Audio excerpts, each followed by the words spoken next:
And we're starting off with House of Games. So over to Scott. Why, thank you, Scott. Yes. Seamless.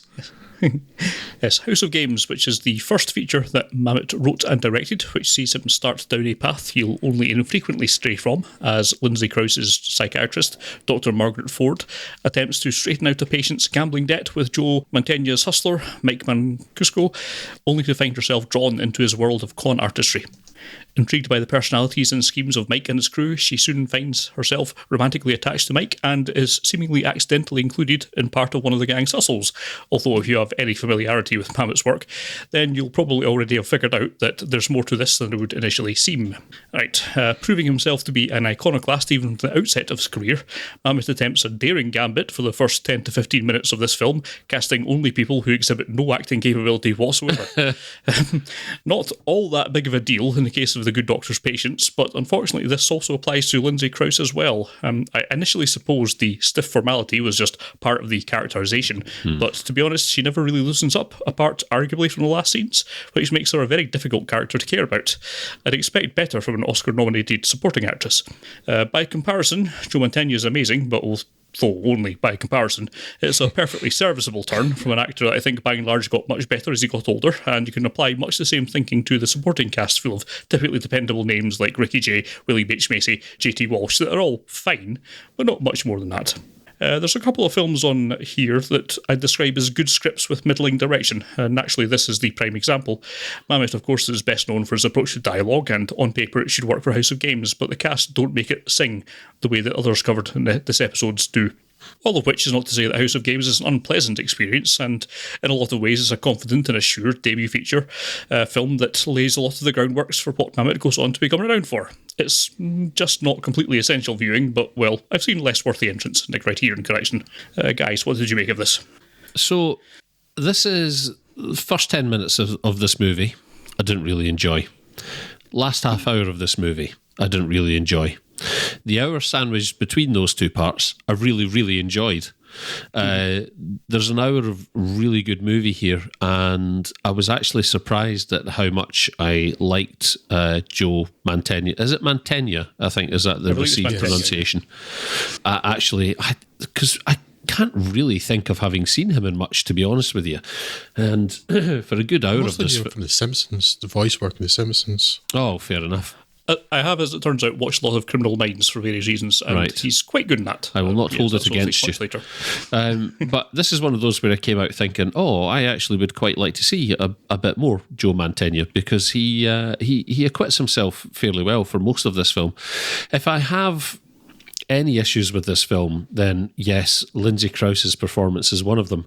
Although I think a recurring theme as we go through this, and you've already touched upon it, Scott, will be that it's difficult to gauge performance when an actor is being directed by David Mamet, because the requirements of the delivery of his dialogue are so hyper-specific that it sort of removes all traditional notions of performance in a lot of cases. And it could be that Lindsay Krause is really rubbish, or it could be that Lindsay Krause is absolutely phenomenal in delivering exactly what it is that David Mamet asked of her. I just don't know. Either option is entirely possible, or some sort of combination or sliding scale thereof. But I did really like a great deal of this film. The biggest problem I've got with this film, and as much as I'm really keen on David Mamet, I actually hadn't seen this film, and I'm glad that I have now. But the last half hour of this film, I just don't buy the fact that Margaret falls for Mike's final scam. It was so openly telegraphed and so obvious. There's a real thing where in the last half hour of this film, the quality of the performances from the rest of the cast, from Mantegna and Ricky Jay, sort of come apart a little bit. And as an audience, it's really obvious that they're up to something, and I wasn't buying it for a second. And I am really surprised that Lindsay Krause's character did, and I found at that point my suspension of disbelief quite seriously challenged, constraints of Mamet dialogue or otherwise. So yeah, I think a really solid hour of filmmaking here, no frills filmmaking, and we'll talk more as we go about the facts of how much Mamet likes a con and working within that framework, and how he seems fascinated by those characters and tricksters, and it's no surprise that he works so frequently with people like Ricky Jay, right? So he seems obsessed and sort of very much in love with that sort of character trait, but I was really disappointed by the conclusion of the film, and not so much that I wouldn't recommend it to people, because I think it's still a very interesting article and a pretty good film, but I just left feeling it could have been wrapped up in a much more satisfactory fashion, and I'm not entirely sure what went wrong. Yeah, I hadn't seen any of the films for this episode bar one, and was quite looking forward to, particularly in your enthusiasm for David. Is it Mamet, Craig? Is that the correct pronunciation? I've swerved between Mamet and Mamet. I'm not 100% certain. I was wondering whether you knew for certain, because I always pronounce it Mamet, but I prefer to do people the courtesy of pronouncing the name correctly if I can, but I don't know, and I didn't think to actually check that before this episode. No, I nor think have I. you'll find it's pronounced Mamé. Yeah, Mamet. I'm going to pronounce it Mamet just because it rhymes with damn it, and that's enough for me. But Damn it, Janet. yeah, that was the phrase that was in my head as well. Yep. But and I was thinking that I've not actually seen many David Mamet films, but looking through his filmography, I've certainly seen a fair number of things that he's written. Yeah. The Untouchables, Postman Always Rings Twice, Wag the Dog in particular. So turns out I have liked some of his other films in the past, but when it came to this one, and this is a worrying sign that this first film, it's awful. I'm glad I'm not the only person that was really struck by how bad Lindsay Krause's acting is. It's so wooden. Yeah. And I get your point about the specificity of the delivery of the dialogue, Craig, and whether she's Hyper specificity, yeah. But I'm erring on the side of no, because there are simple lines, like there's two bits in particular that happen in the same scene.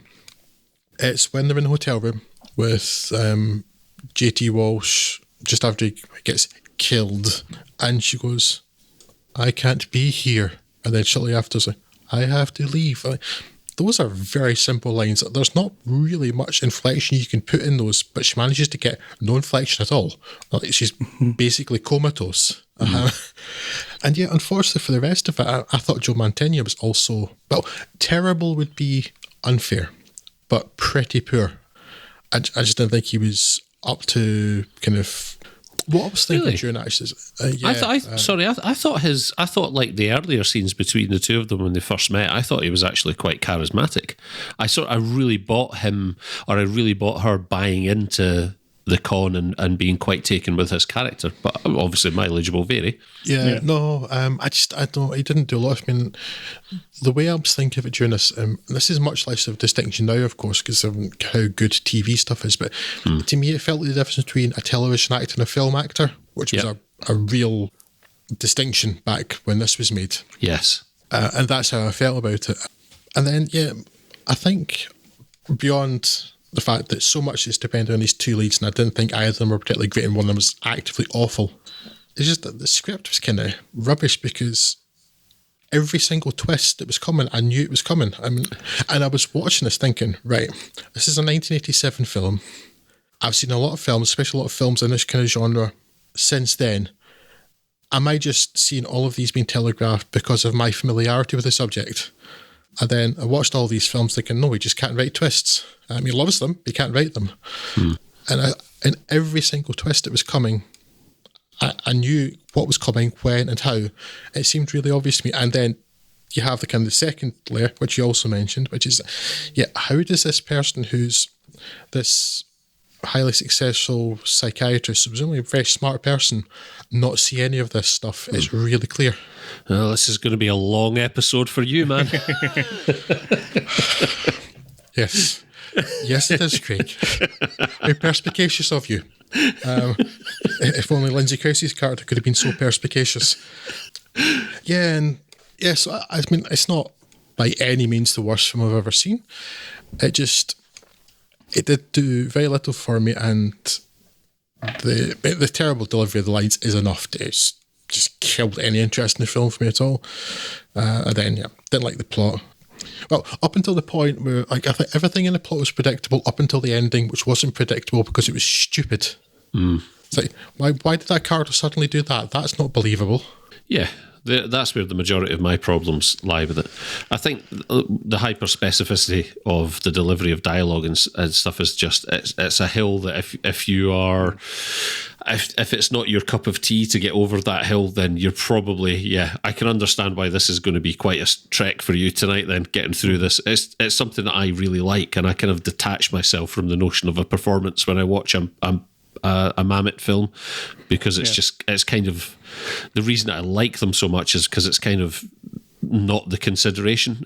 It literally is all about the dialogue, but that can sometimes, whether it's just that the actors struggling to deliver or they are just literally delivering it as precisely as he requires, then it's something that I think you'll either enjoy it or you won't, and I don't think anyone will blame you for not particularly liking it. Yeah, I mean, clearly, as I've said, like some things I've mentioned, like Wag the Dog or The Untouchables, are things, films that he's written that I've really enjoyed. I really like dialogue. It's pretty much my favourite thing in films. It's one of the reasons I like the Coen Brothers so much. But then the Coen Brothers dialogue is incredibly specifically written and delivered, and it's endlessly fascinating to me. Yeah. So maybe it's just not a good director. Maybe that's the problem. There's probably something to that. I mean, certainly there's a lot of other films.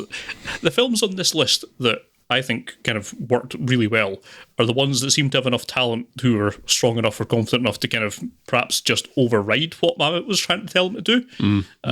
Whereas, I mean, particularly in this instance, House of Games, you can kind of see a version where if Lindsay Krause's character got progressively, less uptight and kind of more involved human in more involved in Mike's world, then the ending would make sense.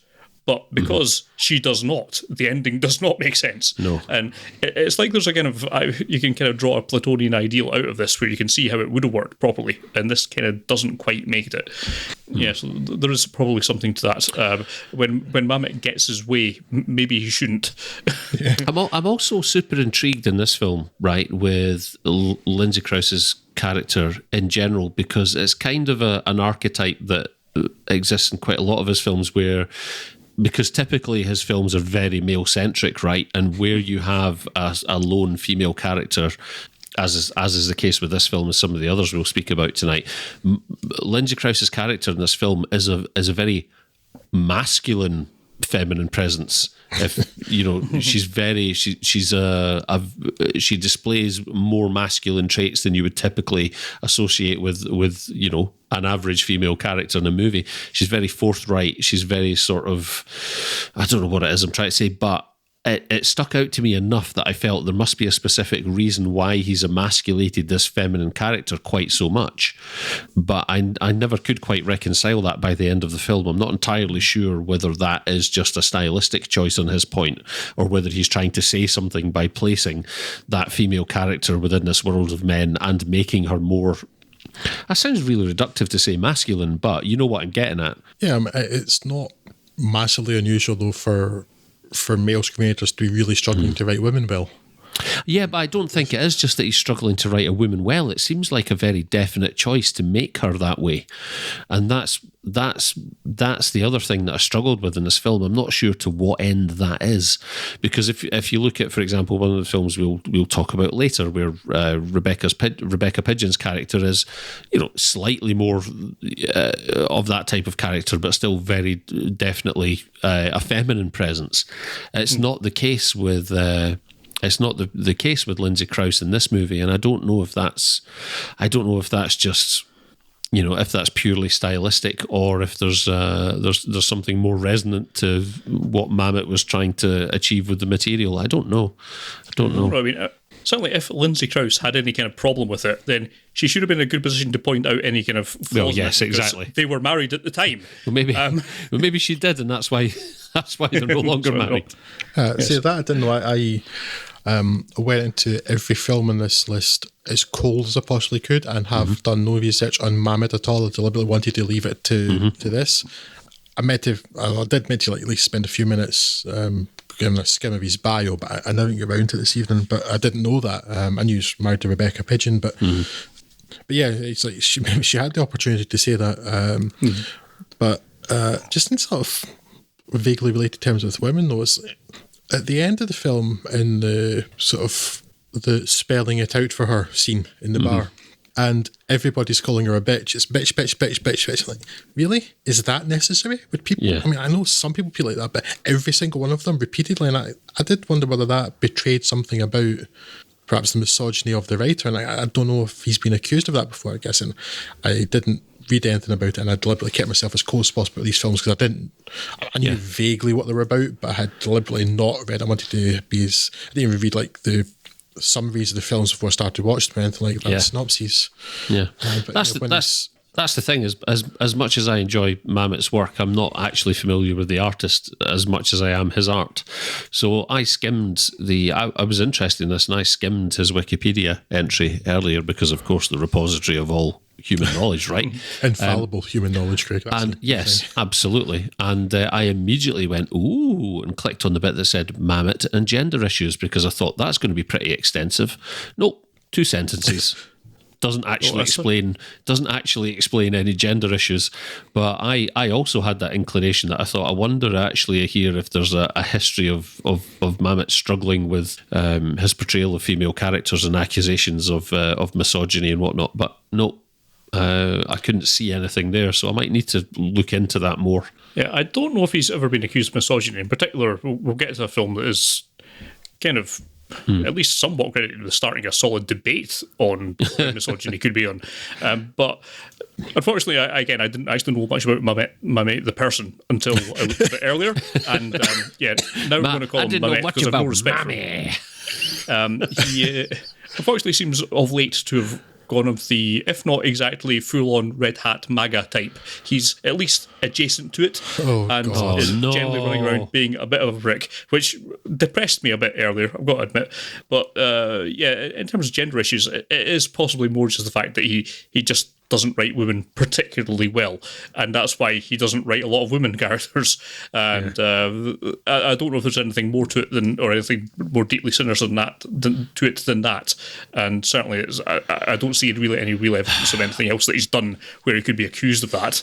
Right. It's more just the case of avoiding the issue by not really writing them as women as such, if you know what I mean. Are you about to do for Mamet what you did for Jane Russell in that episode where you crushed my dreams by pointing out that she was basically a right-wing lunatic? Are you about to do the same? You about to do the same with Mamet? More or less, yes. He's not gone full Randy Quaid though, has he?